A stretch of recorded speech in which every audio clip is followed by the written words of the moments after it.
சால்டேட்டரி கண்டக்ஷன்னா என்ன? ஸோ இது நம்மளோட நியூரான்ல ஒரு இம்பல்ஸ் எப்படி டிராவல் ஆகுது அப்படிங்கிற ஒரு டைப் தான் சால்டேட்டரி கண்டக்ஷன்.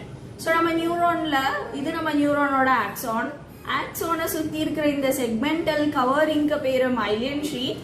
அந்த மைலியன் ஷீட்டுக்கு நடுவுல இருக்கிற கேப்புக்கு பேரு நோட்ஸ் ஆஃப் ரான்வியர். இந்த இடத்துல இப்ப சால்டேட்டரி கண்டக்ஷன்ல அந்த நியூரானோட ஆக்சான்ல அப்படியே அந்த இம்பல்ஸ் டிராவல் ஆகுறதுக்கு பதிலா இந்த இம்பல்ஸ் என்ன பண்ணுதுன்னா ஒரு நோட்ஸ் ஆஃப் ரான்வியர்ல இருந்து இன்னொரு நோட்ஸ் ஆஃப் ரான்வியருக்கு குதிச்சு டிராவல் ஆகுது. இதைதான் நம்ம சால்டேட்டரி கண்டக்ஷன் அப்படின்னு சொல்றோம். சால்டேட் அப்படின்னாலே லாட்டின் லாங்குவேஜ்ல ஜம்ப் அப்படின்னு அர்த்தம். சோ இந்த இடத்துல இம்பல்ஸ் நோட்ஸ் ஆஃப் ரான்வியர்ல இருந்து அடுத்தடுத்த நோட்ஸ் ஆஃப் ரான்வியருக்கு ஜம்ப் ஆகி டிராவல் ஆக போகுது. That is saltatory conduction. நார்மலா ஆக்சானோட லென்த் வழியா அந்த இம்பல்ஸ் டிராவல் ஆகிறத விட சால்டேட்டரி கண்டக்ஷன் ரொம்ப ஃபாஸ்டா நடக்கும்.